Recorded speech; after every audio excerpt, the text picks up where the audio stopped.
এরপর আমরা 28 দাগের প্রশ্নটি নিয়ে আলোচনা করব। P of A equal to 2/3, P of B equal to half এবং P of A union B equal to 5/6 হয়, তবে P of B by A এর মান নির্ণয় করো। আমরা P of B by A এর ফর্মুলা জানি কি না, এর ফর্মুলা হচ্ছে নিচে হবে পি অফ এ আর লবে হবে P of B intersection A, বা লিখতে পারি এ ইন্টারসেকশন বি। তাহলে আমরা এবার P of A intersection B এর মান নির্ণয় করব। আর পি অফ এর মান তো আমার প্রশ্নে দেওয়া আছে 2/3।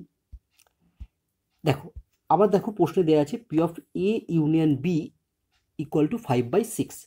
তাহলে এখান থেকে আমরা কি লিখতে পারি, দেখো P of A union B এর ফর্মুলা হচ্ছে কি না, P of A plus P of B minus P of A intersection B equal to হচ্ছে 5/6।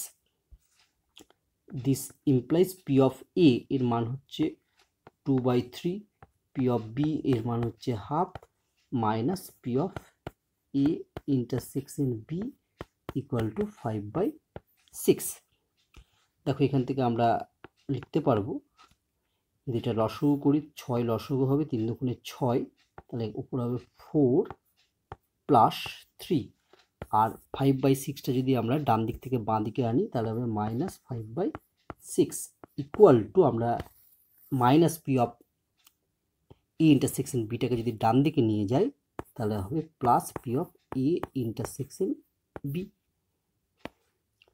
This implies P of A intersection B equal to, এটা আমরা ক্যালকুলেশন করবো, 6 আবার লসগু হবে তাহলে 7 মাইনাস 5 ইকুয়াল টু হচ্ছে 2/6, 2/6 মানে হচ্ছে 1/3।